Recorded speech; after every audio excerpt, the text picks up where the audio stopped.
하나님의 말씀 출애굽기 17장 1절에서 7절까지 제가 봉독하겠습니다. 이스라엘 자손의 온 회중이 여호와의 명령대로 신 광야에서 떠나 그 노정대로 행하여 르비딤의 장막을 쳐서나 백성이 마실 물이 없는지라. 백성이 모세와 다투어 이르되 우리에게 물을 주어 마시게 하고 하라. 모세가 그들에게 이르되 너희가 어찌하여 나와 다투느냐? 너희가 어찌하여 여호와를 시험하느냐? 거기서 백성이 목이 말라 물을 찾으매 그들이 모세에게 대하여 원망하여 이르되 당신이 어찌하여 우리를 애굽에서 인도해 내어서 우리로 우리 자녀와 우리 가족이 목말라 죽게 하느냐? 모세가 여호와께 부르짖어 이르되 내가 이 백성에게 어떻게 하리까? 그들이 조금 있으면 내게 돌을 던지겠나이다. 여호와께서 모세에게 이르시되 백성 앞을 지나서 이스라엘 장로들을 데리고 나일강을 치면 내 지팡이를 나일강을 치던 내 지팡이를 손에 잡고 가라. 내가 호렙산에 있는 그 반석이 거기서 내 앞에 서리니 너는 그 반석을 치러 그곳에서 물이 나오게 하라. 백성이 물이 나오리니 백성이 마시리라. 모세가 이스라엘 장로들의 목전에서 그대로 행하니라. 그곳 이름을 마사 또는 무리발라 불렀으니 이는 이스라엘 자손이 다투었으며 또는 그들이 여호와를 시험하여 이르기를 여호와께서 우리 중에 계신가 안 계신가 하였음이더라. 아멘. 제가 성지 순례 때에 있었던 일입니다. 애굽의 카이로에서 홍해 바다로 지나가서 그리고 사막을 지나서 이스라엘로 들어가는 그런 여정이었습니다. 홍해 바다를 모세는 하나님의 능력으로 건넜지만은 우리는 그렇게 할 수가 없고 그래서 아스완 댐을 거쳐서 홍해 바다를 지났습니다. 그런데 이제 고속버스를 타고 이스라엘로 가는 이런 노정에서 가도 계속 사막만 이렇게 나타났습니다. 조금 지나도 사막, 또 지나도 사막, 물은 하나도 없고 나무도 없고. 그런데 신기한 것은 사막 폭염이 내려치는 그 더위 속에서 나무 한 그릇 없는 그런 모래 언덕 사이로 여자들이 왔다 갔다 해요. 간혹 가만히 보니까 머리에 무엇을 이고 가는 이런 모습이 보였습니다. 아마 장사하는 것 같은 그런 인상을 주었습니다. 그래서 참 생존 경쟁이 여기 참 사막에도 치열하구나 하는 그런 것을 느꼈습니다.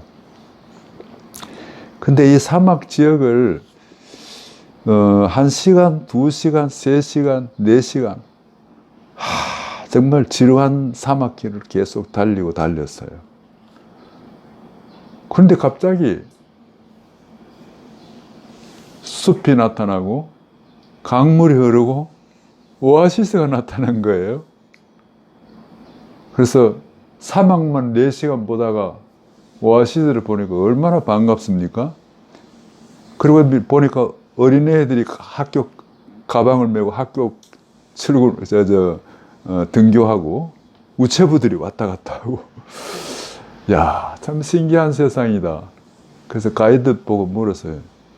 여기가 도대체 어디입니까? 이스라엘은 아닌 것 같고. 그러니까 가이드가 말하기를 여기가 르비딤입니다. 그래요. 르비딤. 오늘 본문에 나오는 르비딤입니다. 그런데 제가 그때 의아하게 생각했어요. 왜냐하면 르비딤에서 마실 물이 없어서 백성들이 막 원망하고, 그래서 하나님이 모세 보고 반석을 치라. 그러면 물이 내릴 것이다.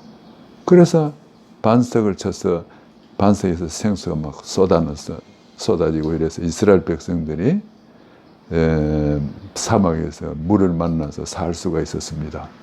그런데 성경에는 르비딤에 이르렀는데 물이 없었더라. 그랬는데 우리가 신혼여행을, 아니, 우리가 성지순례 갈 때는, 물이 없는 게 아니고 강물이 막 흘러내리고 오아시스가 된 거예요. 그럼 성경하고 실제 지금 오아시스인 르비딤하고 틀리지 않느냐. 그래서 제 나름대로 이제 성지순례 갔다 와서 제 나름대로 연구를 했습니다. 그래서 성지순례 권위자인 어떤 교수에게 물었어요. 이거 도대체 어떻게 된 거냐. 출애굽기 17장 1절에는 물이 없어서 사람들이 막 하나님 앞에 원망을 했는데 지금은 오아시스가 됐는데 이게 어떻게 된 겁니까? 어떻게 된 겁니까? 그러니까 교수가 하는 말이, 그때 하나님이 반석에서 흘러내린 물이 지금도 계속 흐른다는 거예요. 그러니까 모세가 이 사건이 일어난 사건을 보면은 3,500년 전에 반석에서 흘러내렸던 물이 지금도 계속 흘러가지고 그 사막이 지금 오아시스가 됐다는 거예요. 신기하지 않나요? 그래서 이야, 참 멋있는 일이다. 멋있는 일이다. 3,500년 동안 하나님이 한번 말씀 딱 했는데 지금도 계속 물이 흘러는. 그래서 막 사람들이 막 시장도 이루어지고 학교도 이루어지고 우체국도 생기고 막 사람들이 활기가 있어요.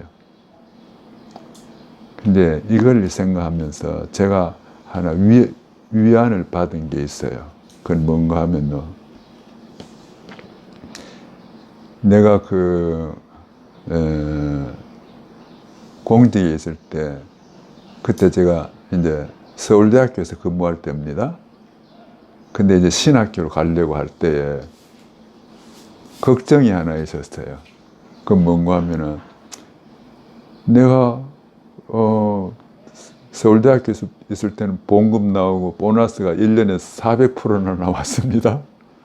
봉급도 많이 나오고.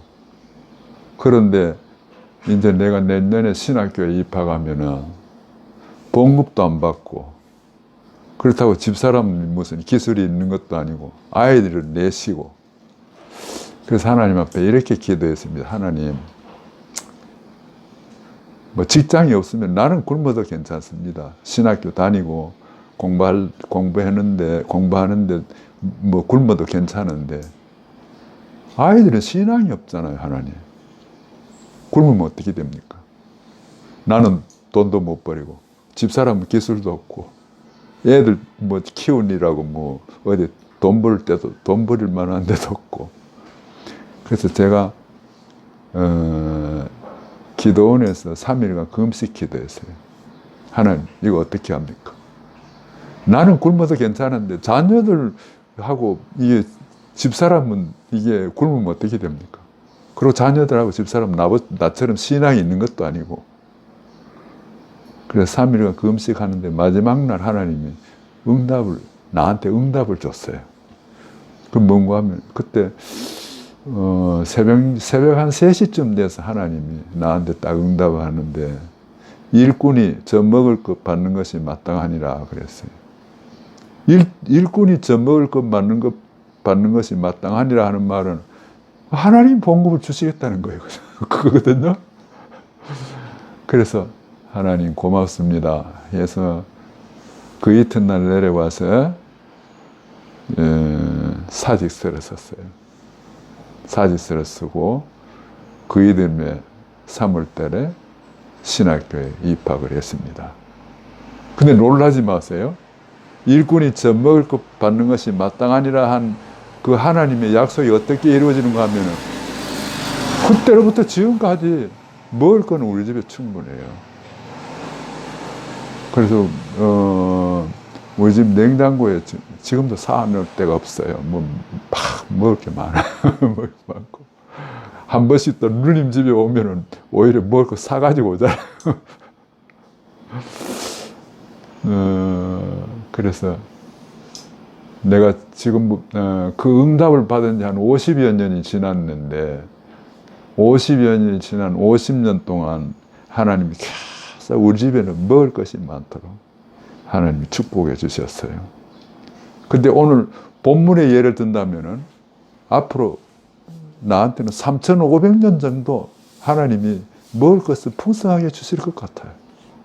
안 그렇습니까? 이스라엘 백성들이 3,500년 동안 그때 흐르는 물이 지금도 흐른다는 거예요. 하나님 축복을 하기 시작한 게. 그러니까 하나님 은혜가 얼마나 고맙습니까? 그리고 또 이걸 하나님 말씀과 연관시켜 봤습니다. 하나님 말씀이요, 우리에게 축복을 준다는 말씀이, 제가 지금 교재를 이렇게 보니까 32,690가지입니다. 32,690가지. 전부 우리한테 축복해 주신 말씀입니다. 그 32,690가지 중에서 내가 제일 좋아하는 성경 구절을 한 3가지를 딱 든다면 이런 구절입니다. The Lord is my shepherd, I shall not be in want. 여호와는 나의 목자시니 나는 부족함이 없으리로다. 영어 성경은 더 재밌어요. I shall not want. 더 소원이 없다는 거예요. 하나님이 나의 목자시니까. 또 시편 107편 30절에 보면은 우리를 인도할 때에 소원의 항구로 인도하신다 그랬어요. 소원의 항구. 재밌잖아요? 하나님 우리를 인도하실 때 소원의 항구. 근데 내가 이렇게 예수 믿고 지나간 생활 쭉 보면은 하나님 제 소원하는 거 다 이루어 주셨어요. 저는 고등학교 들어가고 싶은 게 소원이었어요. 하나님 이루어졌어요. 대학교 졸업하는 게 소원이어서 대학교 졸업하게 했어요. 목사 되는 게 소원이었어요. 소원이 이루어졌어요. 집 하나 사는 게 소원이었어요. 집을 5개나 줍니다. 미국 가서 공부하는 게 소원이었어요. 미국 가게 해주셨어요. 소원 다 이루어 주신 거예요.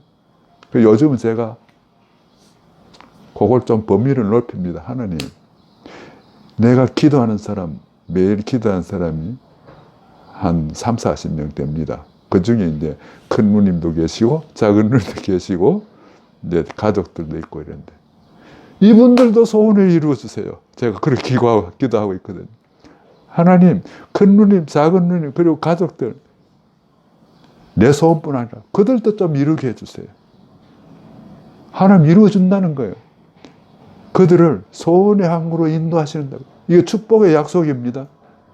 이 축복의 약속을 오늘 성경 본문대로 해석한다면 3,500년 동안 하나님은 소원의 항구로 인도해 주세요. 얼마나 멋있는 하나님입니까? 그리고 또 하나 좋아하는 성경 구절이 시편 31편 15절. 내 날들이 주의 손에 있습니다. 참 재밌는 축복의 말씀입니다. 그러니까 나의 날들, 오늘도 내 마음대로 되는 게 아니고 하나님 손에 있어요. 그래서 제가 출애굽기 17장 1절을 볼 때마다 르비딤에 물이 없는데 하나님이 한번 딱 축복하니까 3,500년 동안 계속 물이 쏟아진 거예요. 그래서 오아시스가 됐어요. 이렇게 좋은 하나님을 섬기고 있습니다. 오늘 이 설교를 대구 와서 우리 누님 집에 와서 설교를 하는데 내가 누님 집에 오고 싶었는데 하나님 오게 오셨잖아요. 우리 하나님 재밌는 분이죠. 우리를 소원의 항구로 인도하시는 주님. 그리고 축복 한번 딱 축복해 주시면은 여기 보니까 3,500년 동안 계속해서 축복 주시는 거예요. 그러니까 이 설교를 듣는 모든 사람에게 소원대로 다 이루어 주시고 그 축복이 3,500년 동안, 아니 성경은 영원히 그랬어요. 영원히. 천국에서도 계속 이루어지잖아요. 이런 축복이 임하시기를 주님의 이름으로 축원합니다.